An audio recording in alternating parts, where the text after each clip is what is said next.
Hello, I'm Isaac Hayes III, founder and CEO of Fanbase. Listen to what I'm about to tell you. The window to invest in Fanbase is closing. We've raised over $10.6 million of our $17 million goal. That means there's room for less than 6,370 people to invest in Fanbase for the average amount. The minimum to invest in Fanbase right now is $399. That makes you an owner in Fanbase today. Go to startengine.com/fanbase to invest.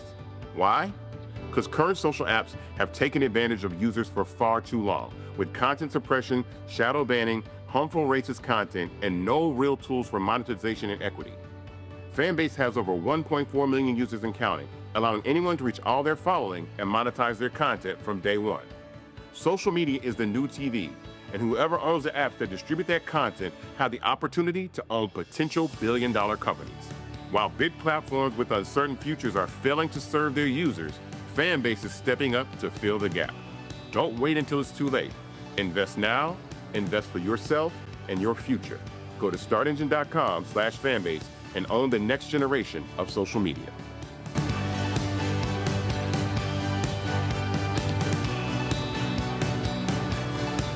Black Star Network is here.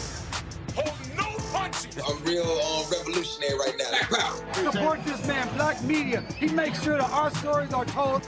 Thank you for being the voice of Black America, Roland. Stay black. I love y'all. All momentum we have now, we have to keep this going. The video looks phenomenal. See, this difference between Black Star Network and Black-owned media and something like CNN. You can't be Black-owned media and be scared. It's time to be smart. Bring your eyeballs home. You dig?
Today is Wednesday, July 9, 2025. Coming up at Roland Martin Unfiltered, streaming live on the Black Star Network. The AFL-CIO is launching a nationwide bus tour next week to raise awareness about how federal government policies negatively impact working families. Also, the Supreme Court decision allowing Donald Trump to fire thousands or hundreds of thousands of federal workers is going to be hitting hard. We'll be talking with the international president of the Service Employees International Union about this very issue. Maryland Congressman Glenn Ivey will join us to talk about Donald Trump's treacherous bills and his shameful policies. Today, how embarrassing was it for African leaders to have to beg Donald Trump for resources? Not only that, he looked like a complete dumbass by talking about the English and how well the Liberian president spoke. Yeah, I'm going to have to educate this idiot on the history of Liberia and the United States because, you know, he clearly can't read. So I think I have a pictorial with me he may be able to learn from. A Black Florida couple gets accused of trespassing on their own property. We have a body cam footage, plus tonight's Tech Talk segment, the Digital Equity Capacity Program, a federal grant initiative aimed at expanding high-speed internet in Georgia's rural and low-income communities, has been cut. But I thought Donald Trump cared about those rural voters. Hashtag we tried to tell you. It's time to bring the funk on Roland Martin Unfiltered, the Black Star Network. Let's go. He's got it. Whatever the miss, he's on it. Whatever it is, he's got the scoop, the fact, the find. And when it breaks, he's right on time and it's rolling. Best believe he's knowing. Putting it down from sports to news to politics. With entertainment just for kicks, he's rolling. It's on go, roll, roll, y'all. It's Roland Martin, yeah. Rolling with Roland now. He's funky, he's fresh, he's real, the best, you know he's Roland Martin now.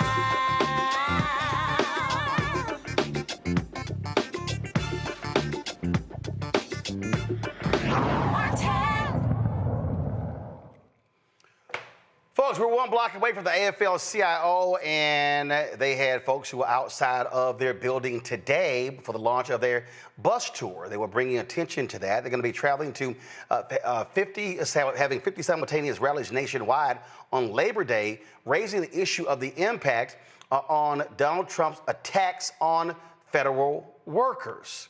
Again, they kicked off the bus tour today. It aims to give workers a voice amidst federal government policies that negatively impact working families. When we talk about these issues, people don't realize we're talking about not just federal workers, but down the line, families and children and you name it.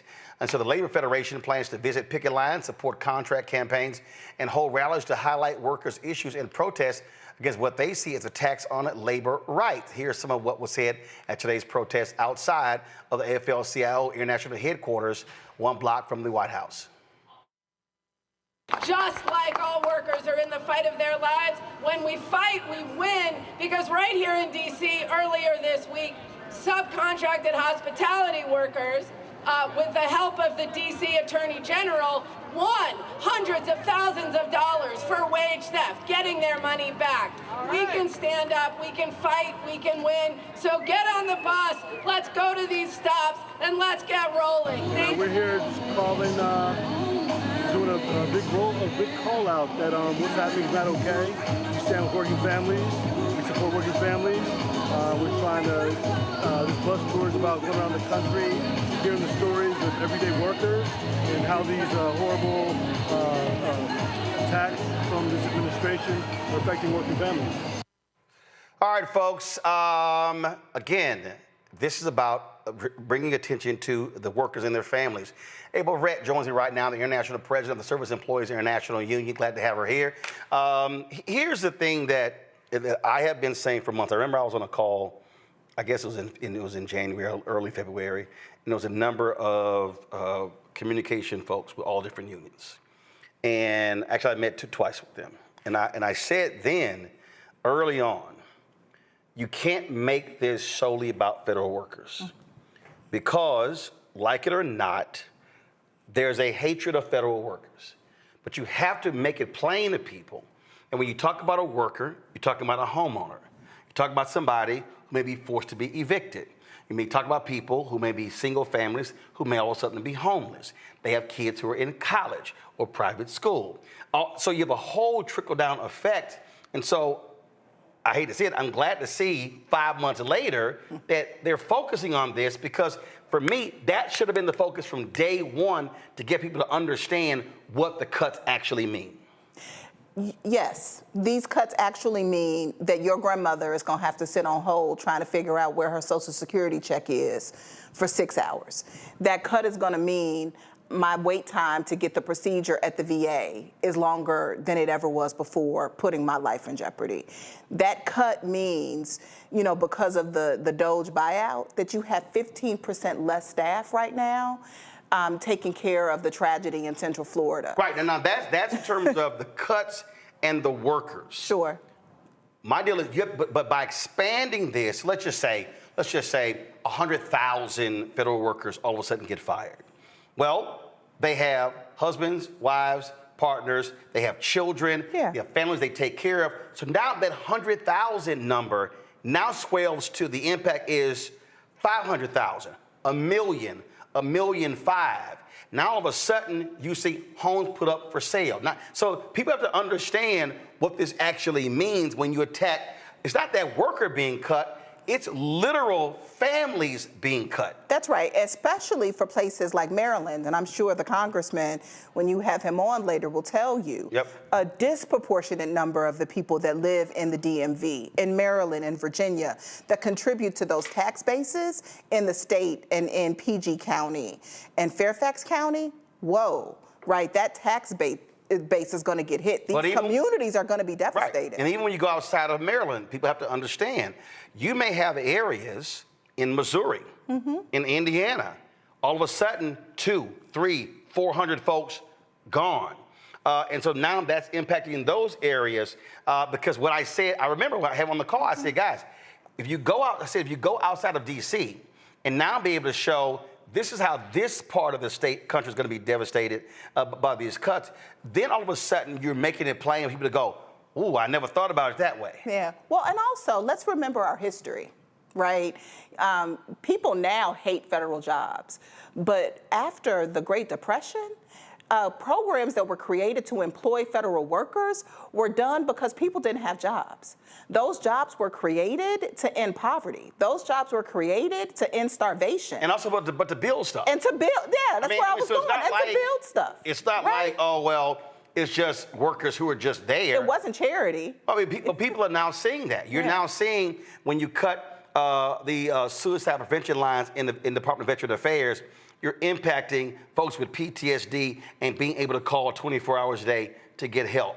when you begin to the point of the cuts made in Social Security, yeah, now all of a sudden you're sitting on the phones 2, 3, 4, 5, 6 hours.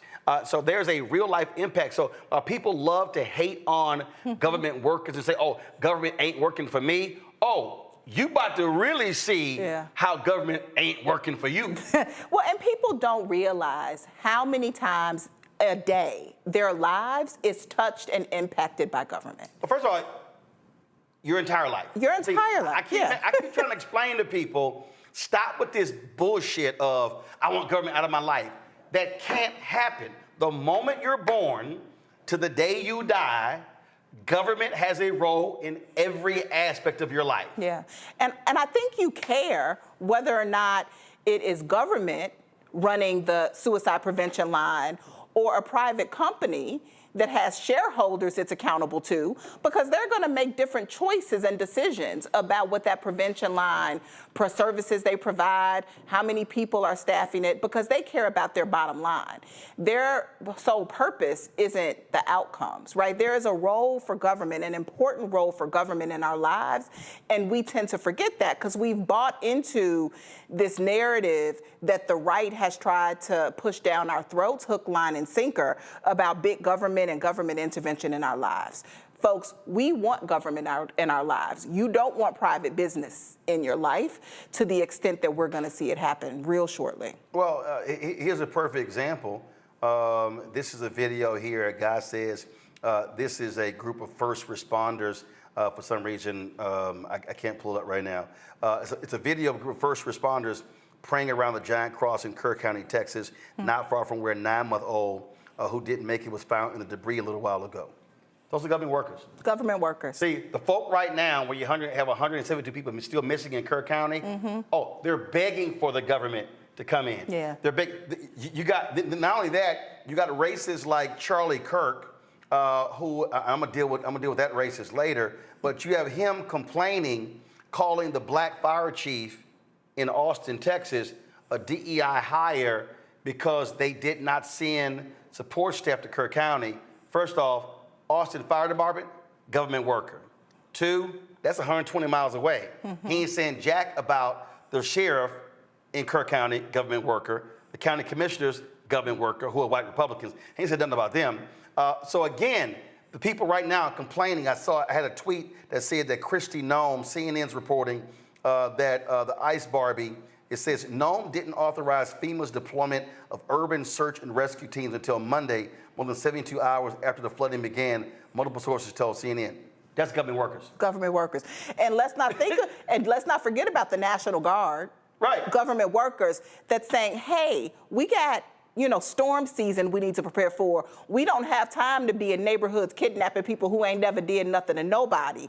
Let us go do what we're supposed to do, and that's protect lives from storms that we know are coming, right? Because you've already cut FEMA by 20%, so they already short. So, I think that we are going to see quickly the impact of this chaos and distractions from the destruction that this administration is shoving down our throats. So let's talk about this bus tour. One of the things that Bishop William Barber does with repairs of the breach, which I greatly appreciate, which is really different how the rest of these people do these events, where he only wants impacted people talking. He doesn't want organizational heads. He doesn't want politicians. He wants impacted people. Is that what they're going to be doing on this bus tour? Are they going to have the voices of the people, the daughter of somebody who's in college saying, hey, if mom or dad gets fired, I might have to leave the university because I can't afford tuition. Yeah. So what is this bus tour actually going to be doing? Yeah, so the bus tour is a lead up to Labor Day, where, as you said earlier, we're going to do 50 actions coordinated across the country that is really to continue to highlight the work that the AFL has been doing all year. We started with the Department of People Who Work for a Living to say, you really want to know how to make government work more efficiently? Ask the workers who are there. And so this tour isn't just about federal workers, but we're getting out and we're going to places. We'll be at the NAACP convention next week, right? The bus tour is stopping there. It's going to stop in Washtenaw, Michigan with iron workers who are going to attend a training and a meeting. It's about getting close to the ground to workers in places that don't get a lot of attention across the country to see what people really feel, what they really think, and to hopefully send a message that working people across the country are ready to stand up and fight for our democracy. All right, so they're going to be doing the tour. Do they have infrastructure? Are they going to be streaming every stop? If so, where is it going to be? Because if they're hoping media comes out, to me, that ain't smart. So how are people going to be able to track each one of these stops? How can they watch it? What is that plan? So folks should be able to go to the AFL's website and also follow on the AFL social media pages for more information on all of the stops and how you can join up. All right, questions from the panel. Rebecca Carruthers, Vice President, Fair Election Center. Joe Richardson, Civil Rights Attorney out of LA. Of course, Dr. Julian Malveaux, Economist, President Emerita, Bennett College. Rebecca, I'm going to start with you first. Can't hear Rebecca, folks. Rebecca, go ahead. Roland, you announced me as vice president. As of last week, I'm now president. All right, there we go. All right. So, April, I lead a national voting organization. I work with a lot of your people and in preparing for elections in 2026. Understanding we do have some important elections this fall, but then we're going to be really looking at the midterms. Can you tell me how SEIU and some of the other unions are preparing to connect issues of what's happening out of this administration and turning them into voting issues so people understand why they need to show up and vote? Well, I think first and foremost, we cannot allow our memories to be short.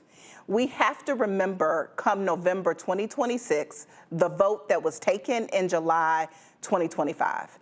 And we have to talk to voters, our members, other working people, every single month, every single week between now and November. We can't just show up on Labor Day of November 2026 and start trying to connect the dots for people. We have to build the relationship with voters right now, in the moment. And let's not forget, a lot of the impact from the budget vote, for instance, that was taken last week is not going to be felt for some time to come. And so it's really important that we do deep listening, deep learning for folks to connect these dots so that when voters go to the booth come November 2026, they do so as educated voters, as high information voters, and not let the disinformation that is going to run rampant, as it has been for the last few cycles, take control of the electorate. We got to be smarter, we got to be better. We got to lean into forms of communication like this show that we know works, not just traditional media. Like, we got to get out of trying to get on network news or cable news or in the newspaper. We got to go to social media. We got to go to the podcasters. We got to go to the influencers. And that's the work that we really need to do to connect with voters in a different way. Joe. Thanks for the work that you're doing, April. I'm wondering, and it's kind of a buildup of what Rebecca was asking about, when you get back from the bus tour, it seems to me that there are two things that can happen here. Not only continuing to let folks know what is going on and how important it is right now in this moment and these jobs that are going away, and not just government jobs, but also to remind people of how important unions are.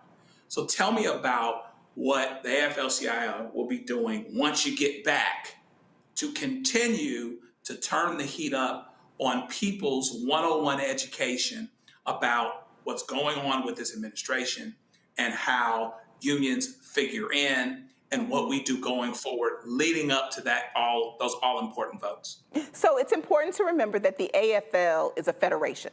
It's a federation of 63 different national unions. And so I can speak a lot about what my union is doing and will be doing for the next couple of years. It's not just good enough to fight back in this moment. We have to go on the offense. We got to get on our front foot. And what that means for us inside of SEIU is organizing more workers at clips that's unprecedented, right? We need to build more worker power. We need to get more workers in our organization, because we know when they're in our union, they are more politically active, they're more civically engaged. We stand a better shot of getting them to turn out and vote and exercise their rights inside of the democracy. So organizing campaigns is our first priority, but we also need to create a vision for the future with workers. The right has done a masterful job. Make America Great Again isn't what I believe in, but it's what millions of people believe in. And in the absence of vision, people will drink sand. They will drink sand. And so how are we actively engaging the American people in a conversation about what kind of life do you want? What's a good life? What allows you to thrive, to not live paycheck to paycheck, to just worry about surviving? For some people, it's going to be wages, right? Mind you, the Republicans still won't vote to increase the federal minimum wage to $7.25 an hour. So let's talk about minimum wage increases. Let's talk about not just protecting Medicaid, but improving health care and access to quality health care. And so those are just a couple of the things that we know American people care about. The cost of housing. How can I ever afford to buy a house if I can't even afford because my rent is too high? So let's build a vision for an America that is worth fighting for. To paraphrase Langston Hughes, together we can build a vision for an America that has never been, but yet must be. And then we also got to create a protagonist.